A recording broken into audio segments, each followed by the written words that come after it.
Hi കൂട്ടുകാരെ, എല്ലാവർക്കും നമസ്കാരം. നമ്മൾക്ക് ദീപാവലി അടുത്ത് വരികയാണ്. ദീപാവലിക്ക് സാധാരണയായി മധുര പലഹാരങ്ങളാണ് എല്ലാവരും ഉണ്ടാക്കുന്നത്. ഞാൻ കുറേ വർഷങ്ങൾക്ക് മുമ്പാണ് നോർത്ത് ഇന്ത്യയിൽ താമസിച്ചുകൊണ്ടിരുന്നപ്പോൾ, അവിടെ ആർമി ക്വാർട്ടേഴ്സിൽ താമസിച്ചുകൊണ്ടിരുന്നപ്പോൾ അവിടെയുള്ള നോർത്ത് ഇന്ത്യക്കാർ ദീപാവലി അടുക്കുമ്പോഴത്തേക്ക് ഒരുപാട് മധുര പലഹാരങ്ങൾ ഉണ്ടാക്കും. അപ്പോൾ ആദ്യമൊന്നും എനിക്കതൊന്നും അറിയത്തില്ലായിരുന്നു. അപ്പോൾ അവരുണ്ടാക്കുന്നത് കണ്ട് പഠിച്ച കുറച്ച് സ്വീറ്റ്സൊക്കെ എനിക്കറിയാം ഉണ്ടാക്കാൻ. നമ്മൾക്കിവിടെ അത്രയും ആഘോഷമില്ല, അവിടെ ഉള്ളത്രയും ആഘോഷമൊന്നും നമുക്കിവിടെ ഇല്ല. അവരുണ്ടാക്കുന്ന മധുരപലഹാരങ്ങളൊക്കെ കണ്ട് ഞാൻ അന്തിച്ചു പോയിട്ടുണ്ട്. നമ്മൾ പണ്ട് ഈ ബേക്കറിയിലൊക്കെ ഇങ്ങനെ കാണുമ്പോൾ നമ്മൾ ഓർക്കും, ഇതൊക്കെ ഉണ്ടാക്കാൻ എന്ത് പ്രയാസമായിരിക്കുമെന്ന്. ഞാൻ ഓർത്തിട്ടുണ്ട് അങ്ങനെ. പക്ഷേ വളരെ ഈസി ആയിട്ട് ഉണ്ടാക്കാവുന്ന മധുരപലഹാരങ്ങൾ ഒരുപാടുണ്ട്. അപ്പോൾ എനിക്കറിയാവുന്ന, ഞാൻ കണ്ടുപിടിച്ചിട്ടുള്ള മധുരപലഹാരങ്ങൾ ഞാൻ ഉണ്ടാക്കി കാണിച്ചു തരാം. വളരെ എളുപ്പമാണ് ഉണ്ടാക്കാനായിട്ട്. നമ്മൾക്ക് അതിനൊരു ഇഷ്ടം തോന്നണം അത് ഉണ്ടാക്കാനായിട്ട്. പാട്ടുപോലെ തന്നെ എനിക്ക് പാചകവും ഭയങ്കര ഇഷ്ടമാണ്.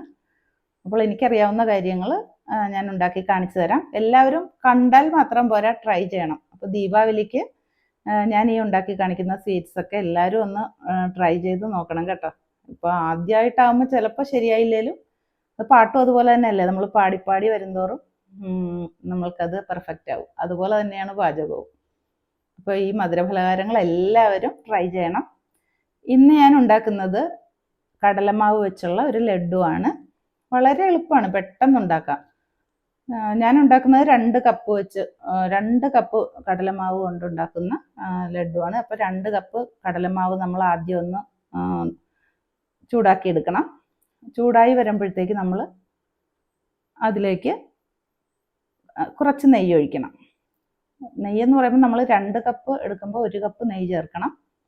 നെയ്യ് ചേർത്ത് അത് നമ്മൾ റോസ്റ്റ് ചെയ്യുമ്പോഴത്തേക്ക് അതിൻ്റെ കളറ് മാറി വരും. കളറ് മാറി വരുന്ന സമയത്ത് നമ്മൾ 1 കപ്പ് പഞ്ചസാര ലായനിയാക്കി അത് നമ്മളിങ്ങനെ ചൂടാക്കി വരുമ്പോഴത്തേക്ക് ഒരു നൂൽ പരുവമെന്ന് പറയും. നമ്മളിങ്ങനെ കൈ കൊണ്ട് പിടിച്ച് നോക്കുമ്പോഴത്തേക്ക് ഇങ്ങനെ നൂല് വരുന്ന ആ പാകമാകുമ്പോഴത്തേക്ക് നമ്മൾ ഈ ചൂടാക്കിയ കടലമാവിലേക്ക് ഈ പഞ്ചസാര പാനിയാക്കിയത് ഒഴിക്കണം. എന്നിട്ട് നന്നായിട്ട് ഇളക്കിക്കൊണ്ടിരിക്കണം. കൂടെ തന്നെ നമ്മൾ ഏലക്കാപ്പൊടി ചേർക്കണം. അങ്ങനെ തുടരെ ഇളക്കി നമ്മൾ ഈ പാത്രത്തിൽ നിന്ന്, അതായത് ഈ പാനിൽ നിന്ന് വിട്ടുവരുന്ന സമയത്ത് നമ്മൾ ഇറക്കി, എപ്പോഴും ലോ ഫ്ലെയിമിൽ നമ്മളിത് തയ്യാറാക്കാവുള്ളൂ. അങ്ങനെ അത് കളറ് മാറി പാനിൽ നിന്നും വിട്ടു വരുന്ന സമയത്ത് നമ്മൾ തീ ഓഫ് ചെയ്യണം. എന്നിട്ട് കുറച്ച് സമയം നമ്മൾ ഇളക്കിയിട്ട് അതിനകത്ത് കുറച്ച് ഡ്രൈ ഫ്രൂട്ട്സ്, നട്ട്സൊക്കെ ആഡ് ചെയ്യുക. എന്നിട്ട് നമ്മൾ അത് കുറച്ച് നേരം ഒന്ന് ചൂടാറാനായിട്ട് വയ്ക്കണം. അത് കഴിയുമ്പോഴത്തേക്ക് ചെറിയ ചൂടിൽ നമ്മൾ നന്നായിട്ട് ഉരുട്ടിയെടുത്താൽ ഈ ലഡു റെഡി. അത്ര ഈസിയാണ്. നമ്മളിത് കാണുമ്പോൾ ഓർക്കും ഇതൊക്കെ ഭയങ്കര പ്രയാസമായിരിക്കും ഈ ലഡു ഒക്കെ ഉണ്ടാക്കാനെന്ന്. പക്ഷേ വളരെ ഈസി ആയിട്ട് ഉണ്ടാക്കാവുന്നതാണ്. അപ്പോൾ എല്ലാവരും ഈ ദീപാവലിക്ക് ഇത് ട്രൈ ചെയ്ത് നോക്കണം കേട്ടോ.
मेरा आना जाना,